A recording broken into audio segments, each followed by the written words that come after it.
Hello, hello, hello, hello, hello. This is Adelai Brown, your heart coach, and I want to welcome you into another episode of Heart Talk. I am so thankful to have you here. I'm so honored to be in this space with you tonight, and I'm just so thankful for what God is doing in and through our lives right now. It is just such a blessing. I'm thankful to be here on Heart Talk. I am thankful to fellowship. Shout out to the Heart Tribe, everybody that's tuning in, those of you that are in the room. Thank you for being here. Those of you that are, um, coming in, those that are listening live on YouTube, and those that will listen on the replay. I just want to thank you for being here. Tonight is the last Heart Talk in November of 2025. We actually have a few more Heart Talks this year, and then we will be on to our new year. And I'm really excited about what God is doing in our lives. I'm really thankful for the work that He's doing. And I know that we are being prepared for something great that is ahead of us. One of the things that I want to talk to tonight about is us embracing our fear. I think in my own personal life, I know that oftentimes when something makes me afraid, I am more prone to avoid it, to pull away from it, to try to appease it, try to do something different. And I believe that we are living in times in our world. We hear people in the church say we're living in the last days. They've been saying that in the Bible all throughout the New Testament. I truly believe that. And I just believe that if we're going to live our lives to the quality, to the effectiveness that God has called us to, then we're going to have to embrace the fear. Right. And a lot of times we like to over spiritualize fear.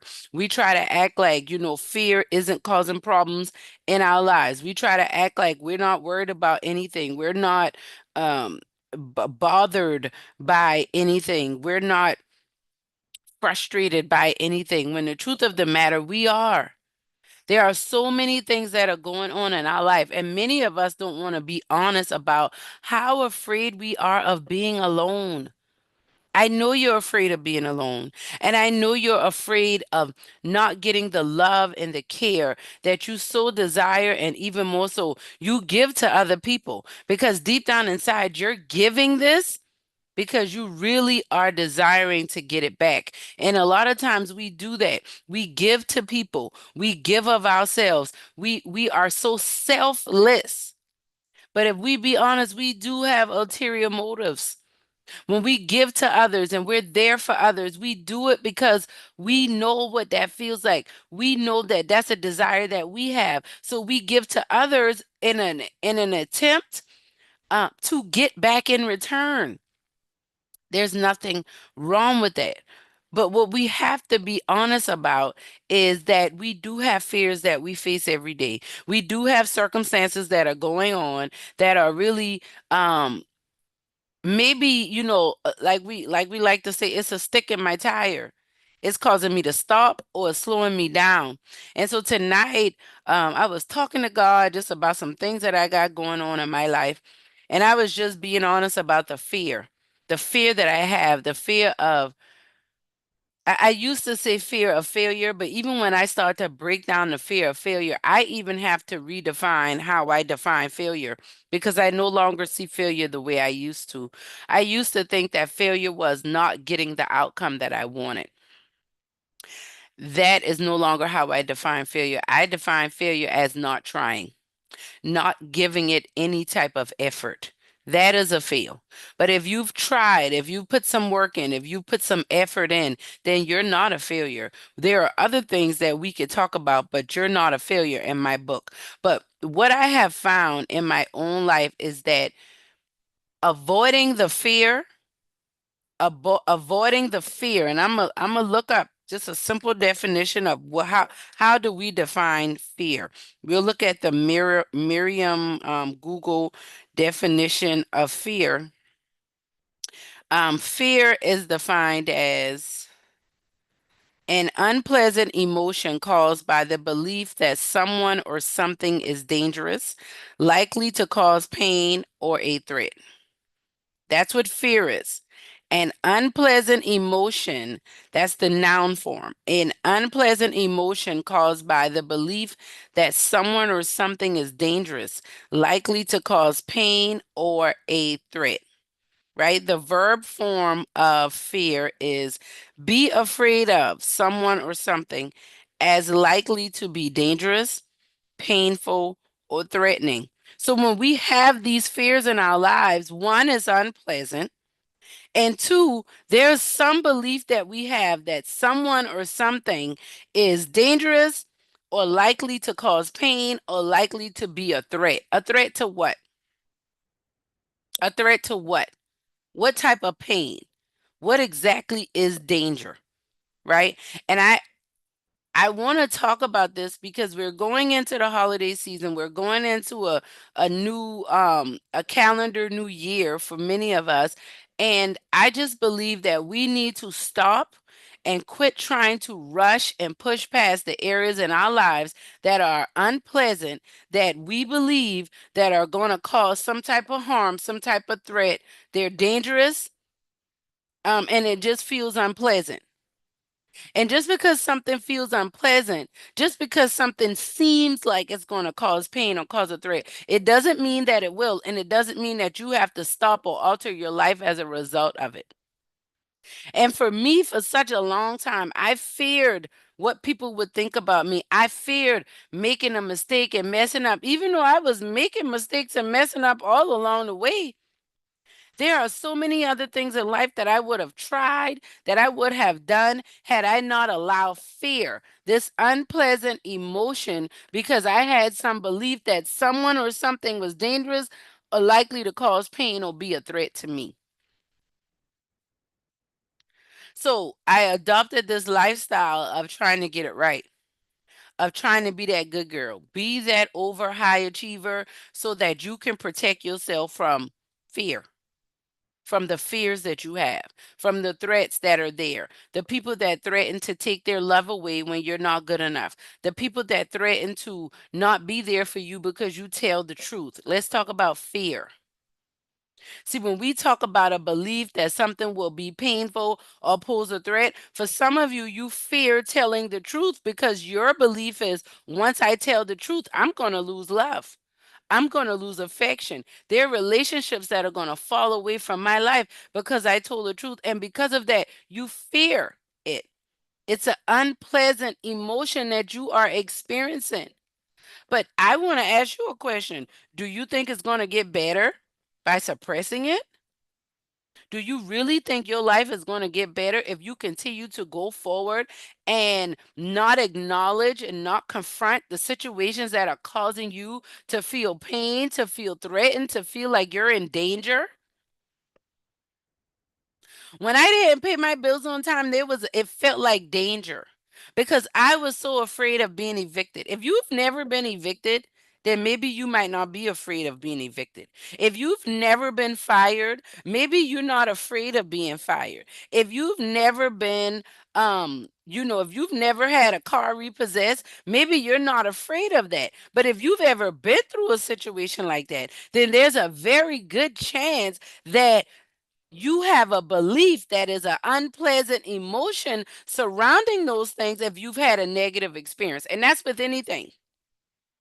A lot of us fear things in our adult life because we had negative experiences with these things as children. And sometimes we don't even remember the actual experience. All we know is we're afraid.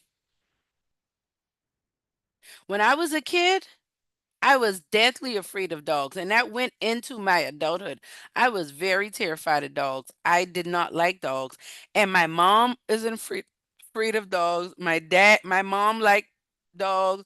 My dad likes dogs. My children weren't afraid of animals, but I was afraid of animals, and when was specifically dogs. And when I started doing my heart work. I started journaling and going to therapy and getting life coaching. And I started unpacking the different fears and belief systems in my life that were no longer serving me.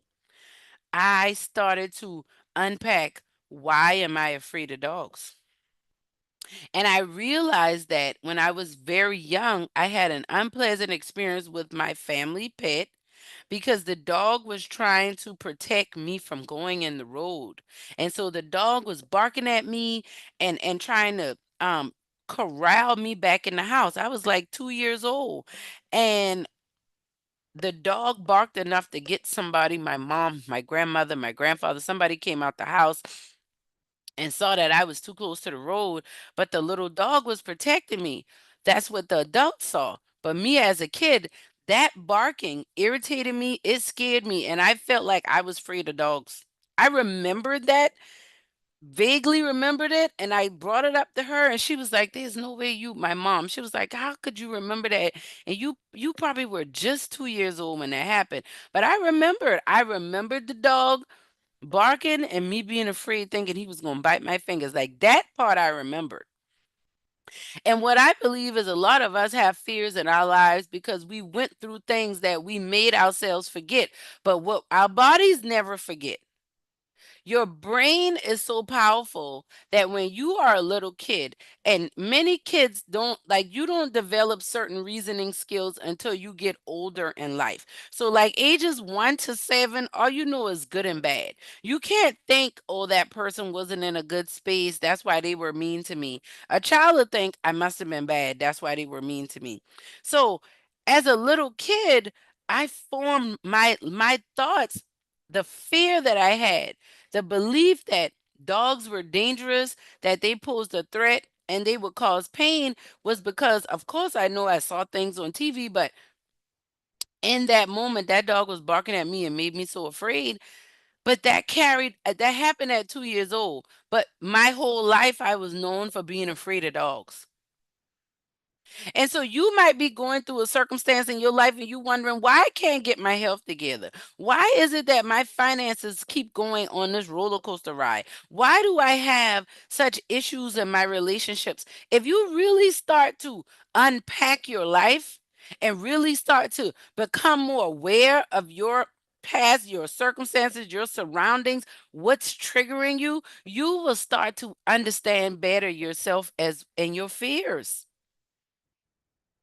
And tonight, I want to talk about fear because all throughout the Bible, people did things even though they were afraid. They acknowledged the fear that they had, but they moved forward anyway. And so I just want us to be reminded, like I am doing Heart Talk as a testimony of pushing past fear and pain. When my mother died, I didn't want to do anything. I wanted to die with her. I'm being honest. My life was already hell, like us all. I go through a lot. I have gone through a lot. I'm still going through. I thought it would have got a little easier after mommy died. No, the storm came on worse. A year after she died, I'm experiencing some of the heaviness worse than it was months after she died. So that fear was pouncing on me to get me stuck, to get me set in a space and not moving. But I have to push forward just like as a little girl. Look, every house I go into, they're not going to put up their dog. Some people can't put up their dog. Sometimes there's nobody to put the dog up, but I still had to go throughout my life being afraid of dogs. I had to learn how to navigate it.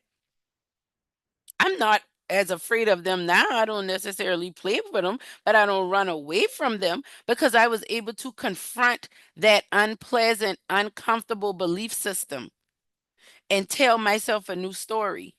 And so tonight, I want you to look at your life right now. What is causing you the most pain? I can promise you, whatever is causing you the most pain in your life is surrounded by some type of fear that you have. You have some belief that this thing, this person or this thing is going to cause some type of harm, it's going to bring danger, pose some type of threat, bring you some type of pain, and therefore there's a fear about it. And I believe that God is calling us to confront our fears. I believe that God is calling us to walk by faith and not by sight. And I'm not just making it up, the word says it. But I want us to be very clear about this as we move forward, because a lot of us, we are looking externally for some answer to come, and everything that God has for you is already on the inside. It's just like a seed. That seed needs to be nourished with water and sunlight. Different seeds need different amounts of sunlight and different amounts of water. But whatever is going to grow out of that seed is already in that seed. It just needs to be nurtured in the proper environment, the proper way, to be able to produce the fruit on the level that it was designed to be produced. And a lot of us are beating ourselves up because our seeds aren't producing fruit. And it's not anything necessarily wrong with your seed, it's a problem with the environment that you've allowed yourself to be in. There's a problem with the water and the sunlight, or the lack thereof, that your seed is getting. Because when you're operating in fear, how I look at fear is the thing that blocks the sunlight. Like the fear is the thing that causes the darkness, right? Like you see, like I went dark, I went like I get bright again when I cut the light back on. But when we're operating in fear, it brings about a level of darkness. So yeah, you do see light, but it's not as bright as it could be. It doesn't shine as bright as it could be. It doesn't go as far as it could go, because fear is limiting that. So tonight I want to talk about how we can embrace the fear and move forward. And there's a passage that I want to read that's been very helpful for me, and I hope that it is um, helpful for you as well. But I'm going to read a couple passages, and then we're going to go through that. And if you have any comments or questions, please don't hesitate to let me know. Good evening, everyone. If you're live here in the Zoom, what's up, Nigel? Um, just raise your hand or come off mute and let me know. And if you're live on YouTube, I'll be checking the comments just to see if anybody's there, and responding there accordingly. um but I wanted to read these passages because I believe that this is what I'm holding on to go. I feel like I'm already in my new year, but these are the words that I want to hold on to go into my new year, and I want to encourage you to do the same. And I feel like when we talk about confronting fear, this is what confronting fear allows us to do. So Philippians chapter 3, starting at verse 13, and this is the New King James Version. It says, "Brethren, I do not count myself to have apprehended, but one thing I do, forgetting those things which are behind and reaching forward to those things which are ahead. I press toward the goal for the prize of the upward call of God in Christ Jesus. Therefore, let us, as many as are mature, have this mind. And if in anything you think otherwise, God will reveal even this to you.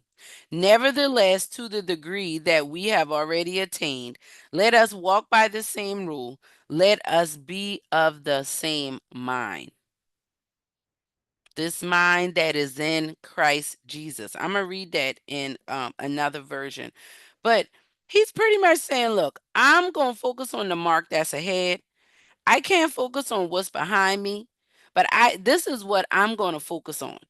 And I believe that when fear is gripping us, when we have these unpleasant emotions that are telling us danger, that's a threat, that's going to cause pain, that's going to be a problem, we have to have a knowing within ourselves of when we need to listen to that or not. Sometimes there is a time to stop, do not proceed forward. But a lot of times that danger is really not danger. It is your body saying, hey, this reminds me of something from the past. And it is also an opportunity for you to be able to, quote unquote, make right that wrong. It's an opportunity for you to tell yourself another story. But if you're being gripped and chained down with fear, you never get a new story. You never get another outcome, because fear is going to keep driving you into more fear and more fear and more fear. And Paul is telling us, We gotta stay focused on the mark that Christ Jesus gave us. What is the mark that Christ gave to you? I got really distracted for a while.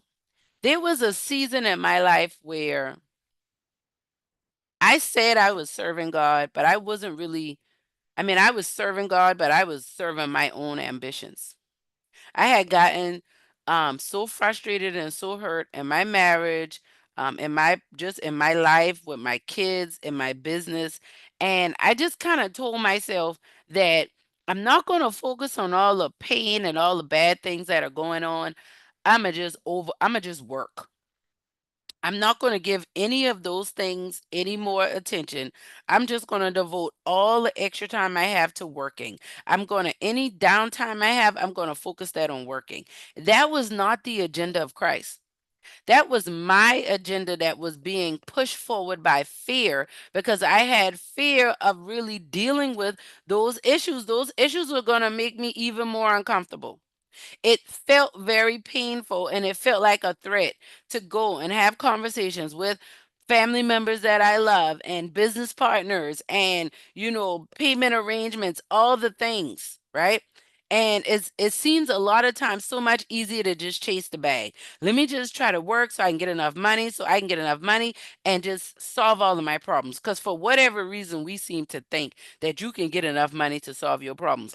Money will help you through problems. Don't get me wrong. We want money. Money makes going through problems a lot easier, but money does not um, lessen us or excuse us from our problems and our issues.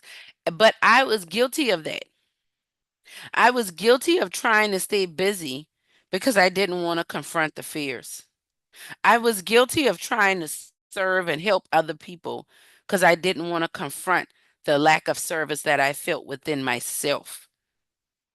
See, a lot of times we out here saying we doing the work of God and you're not doing God's work. You're serving and you're bleeding on people. You're bleeding, you're hemorrhaging, you're hurting. And instead of confronting this flow of pain that you got going on, you rather go help somebody else because that makes you feel less needy. That makes you feel less weak. No, baby, you got to confront your own fears, work out your own salvation through fear and trembling before you can get out there and help others.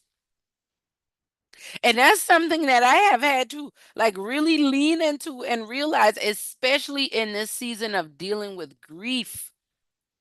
Because if you don't properly deal with grief, or the anger, the bitterness, the resentment, I have felt my heart trying to get hard.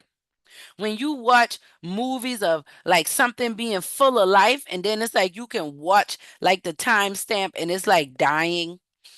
Like it'll show you like this lush green forest and it's like over the years of climate change and then it like goes from this lush green forest to like this dead desert looking space. I felt my heart doing this in this last year and a half. I have felt my heart wanting to get hard. And I'm having to use this work that I've been talking about for this last 11 years, getting on Heart Talk. Like, I got to confront these fears. I got to press towards the mark. The mark that I had was very superficial and shallow. You want the American dream, the house, the car, the husband, the 2.5 kids, and all the things. But then when most people get that and realize they're still miserable because that's not the thing that's going to drive you feeling better. You got to embrace the fears so that you can be able to enjoy the fruit. Embrace the fears so that you can enjoy the fruit. So, Ephesians chapter 3 in the New Living Translation version says, "Dear brothers and sisters, I have not achieved it, but I focus on this one thing, forgetting the past and looking forward to what lies ahead. I press on to reach the end of the race and receive the heavenly prize for which God, through Christ Jesus, is calling us. Let all who are spiritually mature agree on these things. If you disagree on some point, I believe God will make it plain to you. But we must hold on to the progress we have already made. What progress have you already made. That's what got you to this forward point. Press forward. Don't forget what's in the past, looking forward to what is ahead. No, I don't forget my mother, but I have to be willing to let go of her death, celebrate her life, but don't get stuck in her death because her death was never meant to stop me. Her death did change me. Her death did make me have to confront a lot of fears that I hid behind my love and my relationship for her. But there's a mark that I'm pressing toward that is with or without my mother. And that's what I got to go forward to. And that is what empowers me to push past the fear, press towards the mark. A lot of times we can't confront our fears and we can't overcome our fears because everything we're trying to do is so superficial. The Bible tells us to store up our treasures in heaven where moth and rust cannot destroy it. Many of the things we trying to get, if it's sit for a year, it's destroyed. If you don't live in a house, the house gonna fall apart. If you don't drive a car, the car's gonna break. If you don't wear shoes, anybody ever put on a pair of shoes after not wearing them for a couple years, you will walk right out of that soul. You will walk right out of that sole of that shoe and be walking around on barefoot. Why? Because you have to work out your salvation. And that's the other thing I want us to talk about. So when we talk about confronting fear, the Bible tells us in I read Philippians chapter 3 first, but now I want to go back to Philippians chapter 2, which is what I feel like kind of leads us into pushing towards the mark. So the title of this section says Shine Brightly for Christ. I'm reading out of the New Living Translation. It says, Dear friends, you always followed my instructions when I was with you, and now that I am away, it is even more important. Work hard to show the results of your salvation, obeying God with deep reverence and fear. For God is working in you, giving you the desire and the power to do what pleases Him. Do everything without complaining and arguing. Let's go back to that again. It says, You always followed my instructions when I was with you, and now that I am away, it is even more important. Work hard to show the results of your salvation. This is what it's telling us. Work hard to show the results of your salvation, obeying God with deep reverence and fear. Another translation says this, and I like the other translation the way it says it. It says, Therefore, my beloved, as you have always obeyed, not as in my presence only, but now much more in my absence, work out your own salvation with fear and trembling. For it is God who works in you both to will and to do for his good pleasure. When that word fear that Paul used here, it says, work out your own salvation through fear and trembling. That's the same word fear that they used when they talked about how the disciples were afraid when they saw Jesus walking on the water that night in the boat. They were in the boat and they were afraid. They thought it was a ghost. That's also the fear that they talked about that Zechariah had when the angel came to him. John the Baptist's dad. That's also the fear they talked about that the woman with the issue of blood had when she realized she was found out by Jesus. We have to have this reverent fear of God in order for us to truly to be able to access the blessings that he has for us. And when I'm talking about fear, that what I think about when I think about fear is I want us to I have an acronym for fear that I want to go through tonight because I feel like this is what the Lord is telling us. So the F, when we work out our salvation through fear and trembling, because it's God that is working in us both to will and to do for his good pleasure. So in other words, God already knows that we have serious opposition against us doing his will. But when we are committed, when we tell ourselves, I'm going to focus my faith on the promises of God.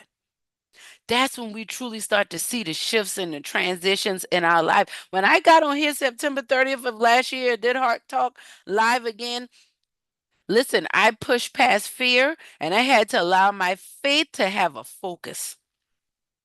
I pressed towards the mark because I know when my mother was alive and we weren't even getting along, the Lord called me to do Heart Talk. And I remembered when I didn't feel worthy to do Heart Talk because I didn't even like my mama or daddy. And you want me to get on here and talk about the Bible? I'm trying to work out my own salvation. And that's exactly what I did. The Lord is not looking for our perfection, He is looking for our faith. Faith is the evidence of things we hope for. The confidence in what we hope for, the evidence of things not seen. That's what Hebrews 11 tells us. Hebrews 11 and 6 says, without faith, it's impossible to please God. You trying to be so religious and holy. You around here praying and fasting, about to pass out and lose your mind. And all of that, and all the Lord asks you to do is have faith. You can't save those people. You can't make them better. You got to believe that He is who He said He is, and He's going to do what He said He's going to do. So the F, if we're going to embrace our fear, and the fear is an acronym, the F stands for focus on faith. If you're going to embrace your fear, you got to focus on your faith. You cannot focus on the threat, on the danger.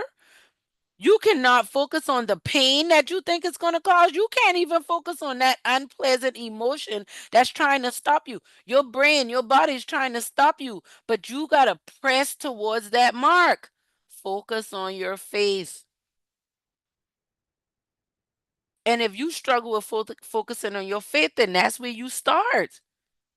How do you work out your salvation through fear and trembling? You can't do it on your own. Verse 13 tells us, Philippians chapter 2, verse 13 says, for it is God who works in you both to will and to do for his good pleasure.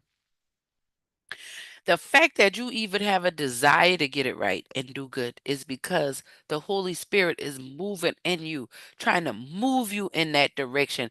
God loves you so much that He's giving you thoughts to do better, giving you a mark to press towards. But if you looking to everybody else for validation and you looking for everybody else to tell you what to do, you're never going to know what the Lord is calling you to. So I want to encourage you to do that this day. Focus your faith. We talk the title of tonight's Heart Talk is Embrace the Fear. Fear is an acronym.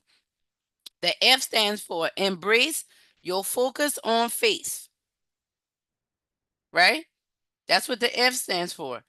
The E, evade the evidence in front of you. Evade the evidence in front of you. Now, faith is the substance of things hoped for, the evidence of what's not seen. Your faith is in here, in your imagination, in your mind's eye.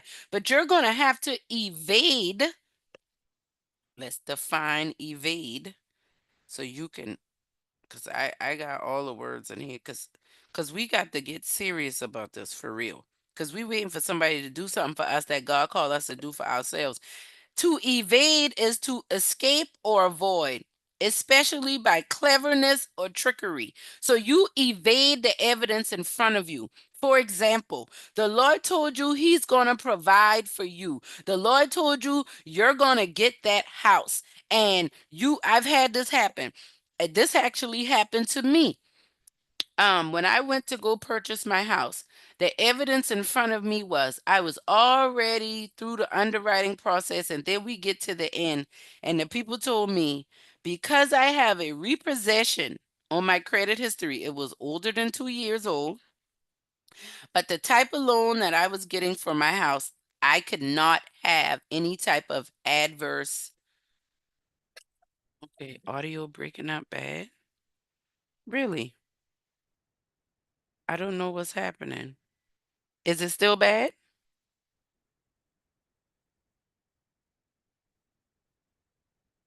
Let me make sure there's nothing going on this end. Let's see here. Okay, let me try it again. Let's see what's happening.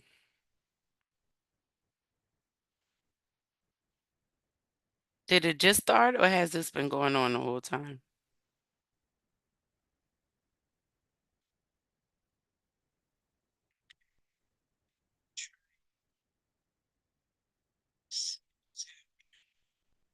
Okay, so I think it might be on your end, Nigel, because it's clear on YouTube. So maybe you leave out and come back in. But thank you for our YouTuber. I appreciate your feedback and helping us out. I appreciate that.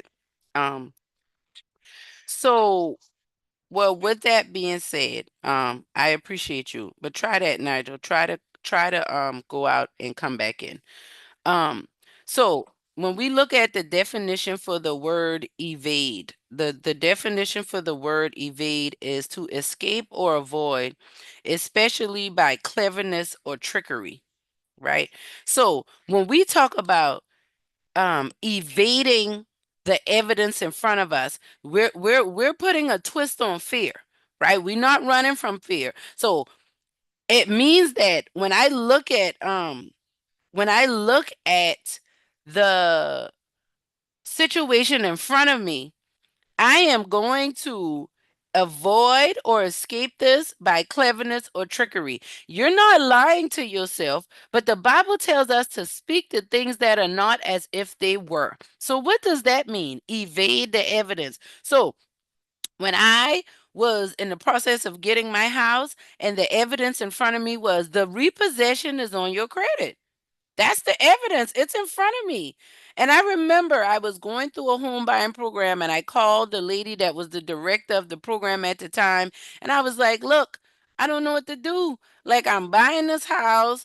I did everything they told me to do. And now the underwriter's going to tell me at the literally the 11th hour, oh, if you don't get this repossession off your credit because of the guidelines of the loan, we can't give it to you. I had to evade the evidence in front of me. So usually I could be a negative Nancy and just start, oh my God, it's gonna go to hell and all these other things, right? But in that moment, I had to activate my faith. I had to focus on faith. I said, God, you got to do it. I don't know what else to do. My lease is up. I did not. This was March. This was in March. My lease was up on April the 30th. I was 7 months pregnant. I was just not in a situation where I had any room for this timeline to get thrown off from where it was. And usually at that moment, I would be the one thinking the words, oh boy, if it's not gonna work, it's not gonna work for me, and everything always going bad for me. And da da da da da. And my daddy not here, my mama not here, and all the things. Listen, that's what I used to go through. Those are the things that I used to, when things didn't work out for me, I really felt like my daddy not being in my life was a curse. So everything that went wrong, I blamed it on, well, because I didn't have a daddy, or because my mama on drugs, or me and my mama don't get along. Like it was really bad. The enemy was pouncing on me, and I was letting him. I just was letting him beat me up. But in that particular situation, no. I had to evade, I had to avoid the negativity through cleverness. What was the cleverness? Lord, I believe you. Lord, you promised me that I can have this house. I see myself in this house. I see my kids playing in the front yard, the backyard. I remember a carriage drew a house one day in school, and our little house looked just like that little house she drew on in school that day. And I just was holding on to that. I had to evade the evidence in front of me. The evidence was real. It was a fact. That was on my credit report. Repossession on a car that I had paid for with a couple months left and they repossessed it, which that's a whole nother thing. The devil was trying to get me off track with that because I felt like if I had a repossession, I could never get a house. And as a licensed realtor now, that's why I've been licensed in real estate for 5 years, but I've been in real estate for over 13 years because I've been in real estate since before I got my own house. I was helping people get their houses before I even got a house because I've always been resourceful at encouraging people. I just would allow the fear to get me stuck. Come on, somebody. I know I'm not the only one. You can encourage everybody else, but you can't be there for yourself like that. You got to evade the evidence in front of you. Long story short, that lady, Miss oh gosh, I cannot. Oh man, I can see her face and I knew her name, but just for the sake of right now, I cannot think of her name. She was like, I don't even know what to tell you. It don't even make sense to try to pay it off. It's done. It's just this loan, this process. I don't know what to do. And I'll tell y'all, I was still doing credit repair and all of that, and I'll tell my home buying story another time. I think that'll be a good story, especially for my real estate clients, so people can understand why I go so hard in real estate because it's personal. When I moved on that project on housing at 18 years old, I did not think that I would be able to buy a house. And a lot of people don't think they can buy a house when they've been on housing or Section 8 or got food stamps and welfare and things like that. And you can, but that's a story for another time. Embrace your fear, FEAR. Embrace the focus on faith. Embrace evading the evidence in front of you because faith says, I'm focusing on what the Lord told me, not what I'm looking at. Second Corinthians 5 and 7 says, for we walk by faith and not by sight. Because if you look at what you're going through, you ain't going to get nothing. You catching enough hell in your life, and if you focus on what you're going through, then it's just going to always be bad, right? The devil is a liar. So we evade the evidence in front of us. You're not delusional. You walking by faith. You believe in God. You are a daughter and a son of the king. And he said, I'm going to do it for you. I don't care what it looks like. So what it looked like for me, that repossession was on my credit. That repossession was on my credit when those people approved me for that loan. That repossession was on my credit when that loan first went to underwriting. But for whatever reason, at the very end of the process, the devil wanted to try to convince me I wasn't good enough. But I evaded that evidence to focus on the evidence that God gave me, which was my faith. And I'm doing this podcast from that house 13 plus years later. But God, we got to evade the evidence. So, A, we have to have an attitude of awareness. How do you embrace the fear? You have an attitude of awareness. You have focus on your faith. You're evading the evidence in front of you. And now your attitude is you are aware of your attitude. What are you thinking? What are you believing? What is your disposition right now? See, I'm real good at encouraging others. I have really been working on encouraging myself, speaking kind to myself, working on my attitude towards myself. I'm real good at code switching. Oh, I know how to lighten up and tighten up to talk to people, even when they getting on my nerves. But guess who usually have to pay for that? Me. Because I'll internalize it. Somebody got to get it. Not anymore. If you're going to embrace fear, if we're going to move forward into 2026 and get the life that God has created us to live, we are going to have an attitude of awareness. What does that mean? That means you need to pay more attention to what you're thinking. You need to pay more attention to what you're saying. You need to pay attention to your body. When your phone rings, you see your phone come up and there's a trigger in your body, an unpleasant feeling when you see that name. You need to pay attention. You need to be more aware of what that is. If you notice that you losing sleep, you finding yourself constipated or having diarrhea every time you think about making a step, applying for a job, going to work in the morning, you need to be aware. You need to have an attitude, a disposition of awareness, paying yourself some attention. You got to learn to be just as kind to you as you are to everybody else. Because that's why we don't always get what we want. Because we being fake. You want people to be real with you and keep it real with you and be honest with you when you won't even be honest with you and tell you the truth about what you feel about you and your life. You don't really like that. You just tolerate it because you don't know what else to do. You don't really want to be around them, but you just want some type of love and connection, and that's all you can get from them, so you just take it. You don't even really want to pursue that career. You don't even really like what you're doing. You just did it because you thought that was going to make you seem smart or important 10, 15 years ago. And now 10, 15 years later, you're still miserable. Let's have an attitude of awareness, awareness about me.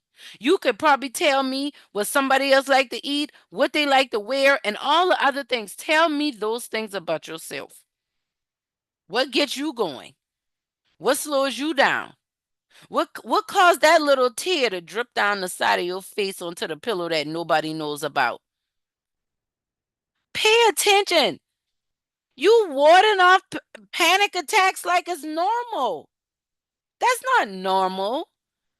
But you've grown so accustomed to this. And you know what I realized, and this was so real for me, because ever since my mother died, I realized I don't have the capacity for most of the things that I was doing in my life. I can't talk on the phone like I used to. I don't like going out, hanging out.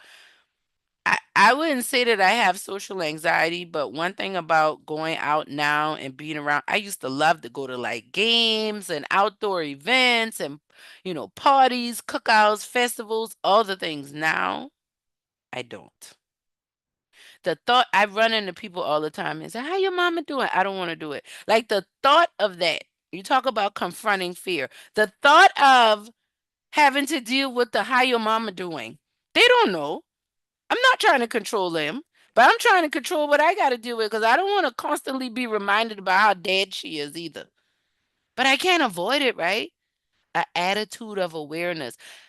I'm not saying it's right or wrong. I'm just sharing to you the awareness that I am realizing about myself in this season. I may talk about this later and it may completely change, but in order for me to confront the fears of calling clients and customers and following up with people, putting myself out there for the services that my company offers, I'm the face of this, pushing forward through that stuff when feeling very unsuccessful, feeling like nothing is working. I have to have this attitude of awareness so that fear, that uncomfortable emotion, that belief that something's going to fail, something's a threat, something's a pain, right? Like I have to be aware. I have to have an attitude of awareness, meaning like I remember like my youngest son is really good at saying, "Are you okay?" And usually if he's asking me if I'm okay, it's typically because I have a facial expression that I have when I got an attitude or something's wrong with me. One thing I've learned is that when I am working and I am focused, I look like I'm upset. That's what I'm told. But I'll say I'm focusing. But when I work from home and family members are looking at me at home and they like, "You look angry. Did something happen? Did we do something to you? Like, why do you look like this?" And that's when I had to have more of an attitude of awareness. And it made me start to realize how much I am worried about things at work, how I am very concerned. And them asking me those questions gave me more of an attitude to be more aware of how I'm feeling throughout the day. What's causing anxiety? What's causing worry? What's causing doubt? And confronting those things, because when we don't confront them, then they just build up and they just cause so much problems with us mentally, emotionally. You don't like people don't realize stress will spike your blood sugar. You don't have to have food in your stomach, but if you stressing, your blood sugar could be high. Think about that. An attitude of awareness. Most people don't know that. You don't have to eat a thing. Stress can spike your blood sugar. So if you're trying to monitor your blood sugar, but you're not dealing with the stress in your life, Now you gonna beat yourself up about I shouldn't have ate that cookie. It's not the cookie. It is the stress that you won't confront. Okay? An attitude of awareness. And last but not least, resilient renewal. If we're going to embrace fear, we have to be resilient and being renewed. Every Tuesday night I get renewed doing Heart Talk. I Many Tuesday nights nobody gets on with me.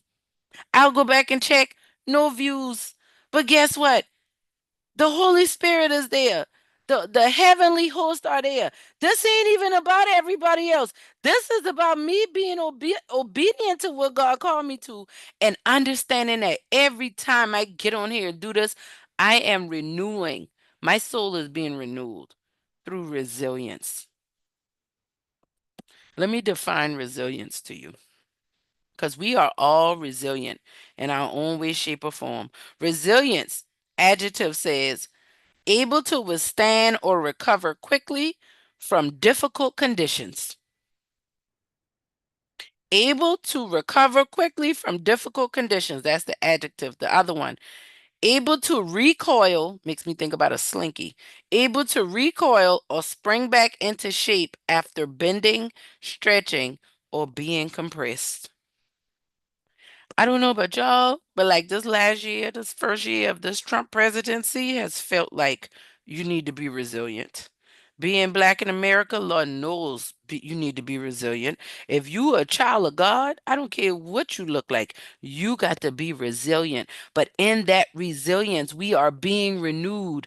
Every time I get on here and bounce back, every time I hit start, it's a recalling, it's a bounce back, it's a reminder you are that girl. God did call you to do this. You do have a voice for the people. And you know what else I realized? I don't have audio of my grandmother. I don't have audio of her mother. But guess what?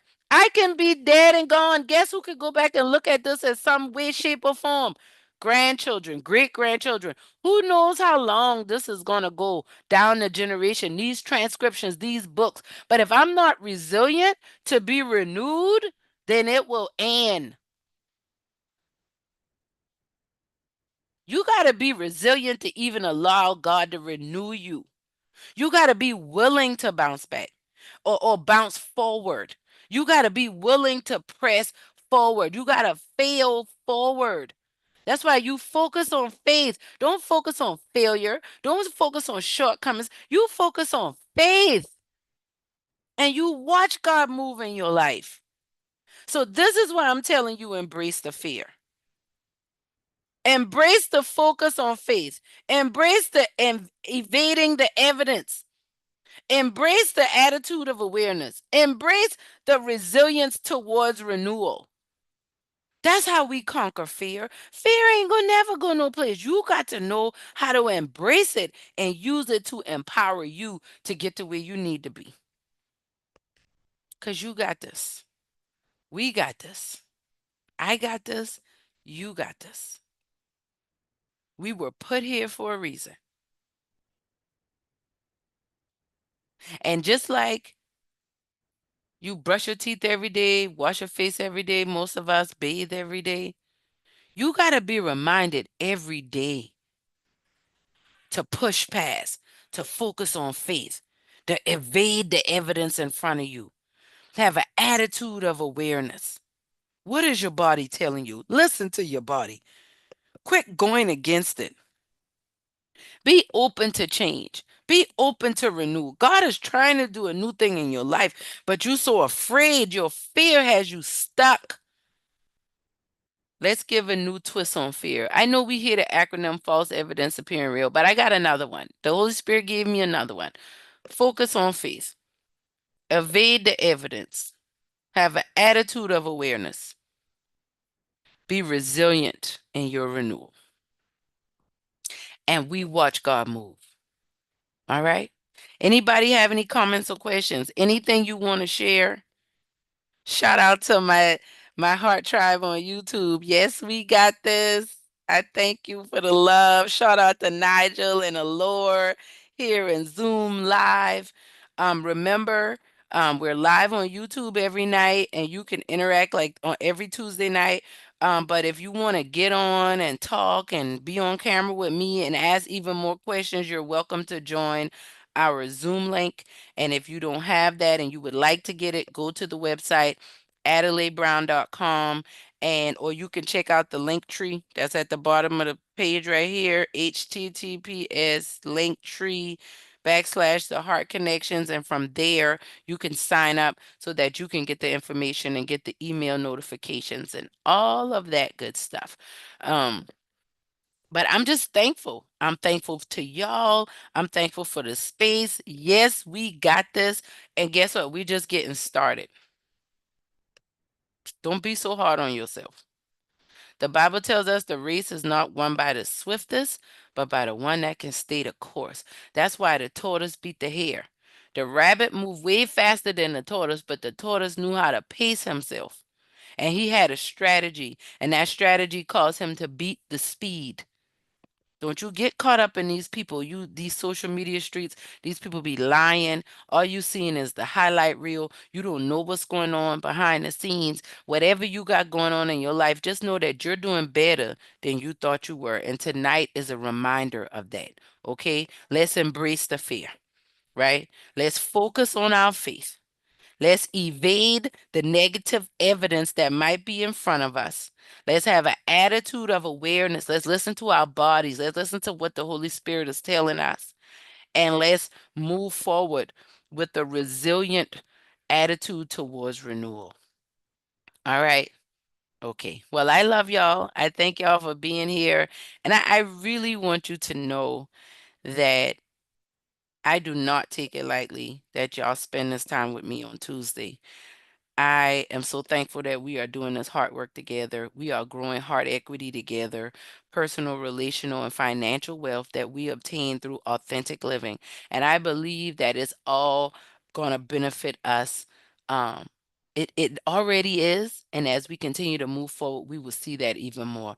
So I love you. Just remember, when you heal your heart, you transform your life and you heal and transform the world. So don't ever think lightly of this work that you're doing. Every video you watch, every therapy session, every journal entry, every prayer you pray, every tear you cry, it is one step closer to you living the peaceful, fulfilling, wholesome life that you and I both know we were created to live. Okay? All right. I love y'all. Y'all have a wonderful evening. Remember, we'll be back next Tuesday at 8 p.m. And then we have prayer every Wednesday morning at 5 a.m. For those of you that want to join us, we have community prayer. We're just strengthening our prayer life. You don't have to pray a certain way, but you just pray the way that God has called you to pray, and we allow Him to move. And then our podcast, we have our last episode for this year will be coming out this week. I think it's this week. And then we'll be picking back up next year with some amazing guests, some amazing topics. And I'm just thankful. I'm thankful for what God is doing. And I'm thankful to be doing it with y'all. So y'all have a wonderful evening. I love y'all. This is Adelai Brown, your heart coach, signing out. Good night. See y'all next weekend. Happy Thanksgiving. Happy family celebration day. For those of you that don't necessarily celebrate Thanksgiving, I pray that you enjoy you and your loved ones during this holiday season. Good night, y'all.